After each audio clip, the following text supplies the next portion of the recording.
Hello friends, நான் உங்க டெல்லி தமிழ் வச்சு எல்லாரும் எப்படி இருக்கீங்கன்னு ரொம்பவே நல்லா இருக்கேன். இன்னைக்கு ஒரு வீடியோ பார்க்க போறோம் அப்படின்னு பார்த்தீங்கன்னா, ஒரு டே இன் மை லைஃப் தான் உங்க கூட ஷேர் பண்ணிக்க போறேங்க.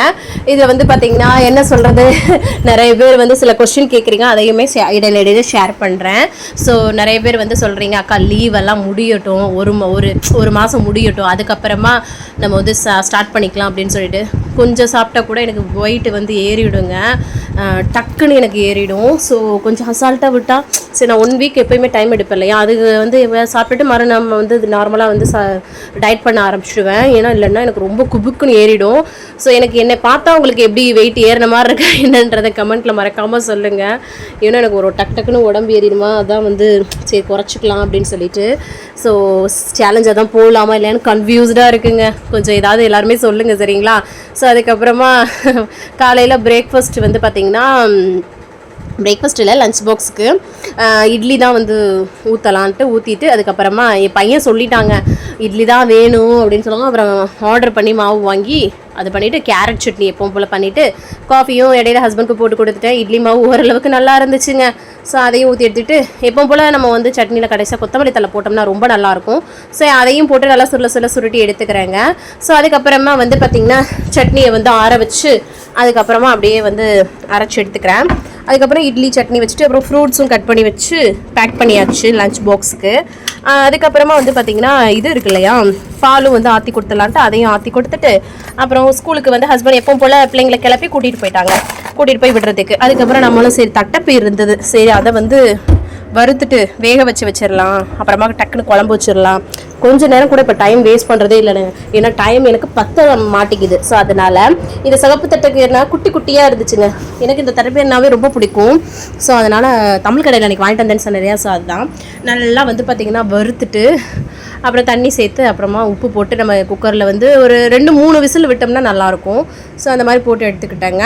அதுக்கப்புறமா இங்கிட்டு வந்து பார்த்திங்கன்னா காஃபி போட்டுட்டு காலைல பிரேக்ஃபாஸ்ட் எல்லாத்துக்கும் அவங்களுக்குலாம் கொடுத்து முடிச்சுட்டு கையோடு வந்து பார்த்திங்கன்னா நம்மளும் சாப்பிட்றலான்ட்டு 3 இட்லி குட்டி குட்டியாக வச்சு அந்த கேரட் சட்னி வச்சு சூப்பராக சாப்பிட்டாச்சு காலைல பிரேக்ஃபாஸ்ட்டு சரிங்களா. அதுக்கப்புறமா கையோடு அந்த பாத்திரத்தை விலைக்கு போடுவோம் இல்லையா, அதை விலையை முடிச்சாச்சு. அதுக்கப்புறமா குளிச்சு ஃப்ரெஷ்ஷப் ஆகிட்டேன். அதுக்கு இடையில பல வேலைகள் பார்ப்பேங்க, க்ளீனிங்கு அது இதுன்னு. ஸோ அதெல்லாம் நான் ஷேர் பண்ணுறது இல்லைங்க. அதெல்லாம் ஷேர் பண்ணோம்னா பிச்சுக்கிட்டு போயிடும் விலாகு ரொம்ப நேரத்துக்கு அந்த மாதிரி. அதுக்கப்புறமா தட்டைப்பயிர் வெந்திருந்துச்சா, சரி குழம்பு வச்சு விட்ருவோம் அப்படின்ட்டு அதை டக்குன்னு குக்கரில் இருக்க அந்த பயரை வேறு இதில் மாற்றி வச்சுட்டு டக்குன்னு வந்து பார்த்திங்கன்னா என்ன பண்ணுறேன்னா குக்கரில் வந்து சோறு வச்சு விட்டுறேன். அதுக்கப்புறம் அதை வச்சு விட்டுட்டு அதுக்கப்புறமா இங்கிட்டு வந்து டக்குன்னு குழம்புக்கு எல்லா காய்கறியும் கட் பண்ணிக்கிறேங்க.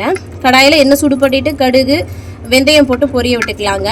இந்த தட்டைப்பயிரில் காரமணியில் குழம்பு வைக்கும்போது அது ஒரு செம்ம டேஸ்ட்டாக இருக்குங்க. அதுதான் வந்து பண்ணிகிட்ருக்கேன். அப்புறமா பூண்டு வெங்காயம் வரமிளகா பச்சை மிளகா கருவேப்பிலெலாம் போட்டு நல்லா வந்து வதக்கி விட்டுக்கலாம், அவ்வளோதான். அதுக்கப்புறமா தக்காளி உப்பு போட்டு வதக்குவோம்ல, அதையும் வந்து வதக்கலாம். அஸ் யூஷுவல் சேம் மெத்தடு தாங்க எல்லா குழம்புலையும், அதுதான் வந்து பண்ணியிருக்கேன். தக்காளியெல்லாம் நல்லா வதங்கினதுக்கப்புறம் வீட்டில் வச்சு குழம்பு மிளகாய்த்தூள் போட்டு அதையும் நல்லா சுருள வந்து வதக்கி விட்டுட்டு அப்புறமா நம்ம வந்து புளியை கரைச்சி ஊற்ற போகிறோம். ஸோ எல்லாம் கொஞ்சமாக இளங்குழம்பாக தான் வைக்க போகிறேன். ஸோ நார்மலாக லைட்டாக ரொம்பவும் இல்லாமல் மீடியமாக புளி வந்து ஊற்றி சூப்பராக உப்பெல்லாம் போட்டு மிக்ஸ் பண்ணி விட்டு கொதிக்க விட்டுட்டேன்.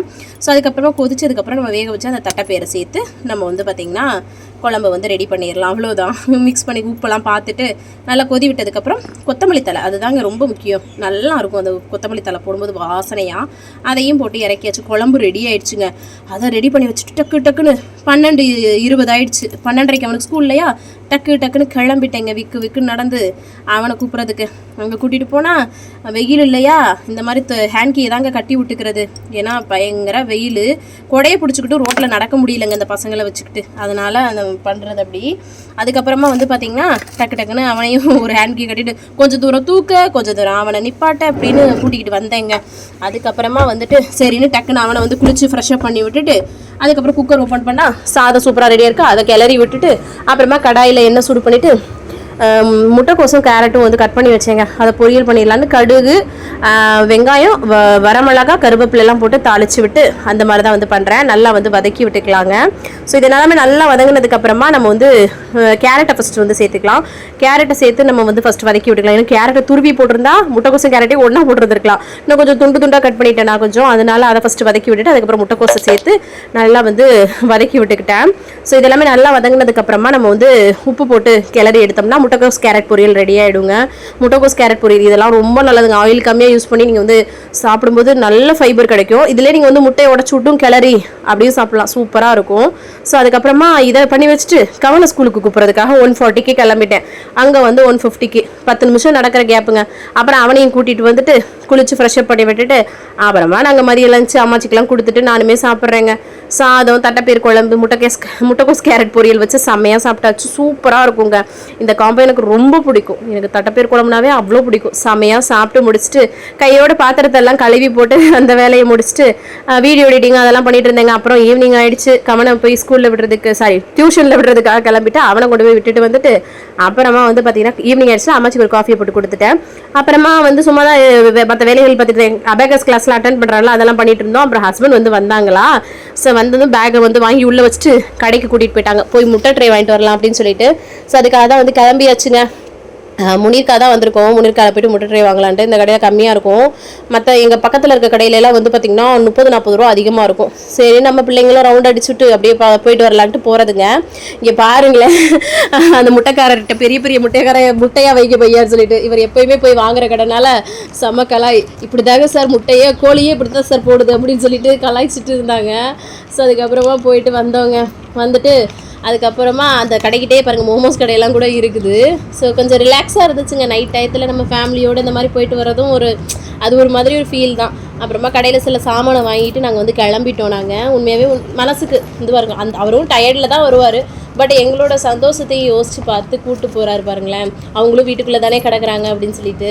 ஸோ அப்புறமா வந்ததுக்கப்புறமா அந்த குழம்பு வந்து இருந்துச்சுங்க, தட்டைப்பயிர் குழம்பு. அந்த தட்டைப்பயிர் அள்ளி வச்சு முட்டைக்கோஸ் கேரட் பொரியலும் இருந்துச்சு. அதை அள்ளி வச்சு நான் டின்னர் வந்து சாப்பிட்டுட்டேன். அந்த வீடியோ எடுக்கலை, டக்குன்னு வந்து பசிச்சிருச்சா எடுத்துட்டேன். வெளியில் இன்றைக்கி நாங்கள் எதுவுமே சாப்பிடல. ஸோ அதான். அதுக்கப்புறமா வந்து பார்த்திங்கன்னா டக்குன்னு கையோடு அந்த அவங்களுக்கெல்லாம் சாப்பாடு கொடுத்துட்டு பாத்திரத்தால் விளக்கி போட்டுட்டு கடைசியாக தண்ணி குடிச்சு தான் வந்து கம்ப்ளீட் பண்ணுறேங்க. ஸோ தண்ணி குடிச்சு கம்ப்ளீட் பண்ணுறேன். ஸோ இன்றைக்கி டே இப்படி தான் போச்சுங்க. நெக்ஸ்ட்டு நீங்கள் சொல்லியிருந்தீங்க உங்களை பற்றின வீடியோ இதெல்லாம் போடுங்க அப்படின்னு சொல்லிட்டு இன்ட்ரடக்ஷன் வீடியோன்னு கண்டிப்பாக நான் ஷேர் பண்ணுறேன். ஸோ நம்ம சேனலுக்கு நீங்கள் ஃபர்ஸ்ட் டைமாக இருக்கீங்கன்னா மறக்காமல் சப்ஸ்கிரைப் பண்ணி சப்போர்ட் பண்ணுங்கள். என்னை பற்றி ஏதாவது கேள்வி கேட்கணும் அப்படின்னு நினச்சிங்கன்னா Q&A மாதிரி போடுறேன். அது நீங்கள் கமெண்ட்ஸில் தெரிவிங்க. அது எல்லாமே நான் என்னோடய வீடியோவில் ஷேர் பண்ணுறேன். சரிங்களா? இவ்வளோ 2 வீடியோவை பொறுமையாக பார்த்தமைக்கு மிக நன்றி. பாய், see you.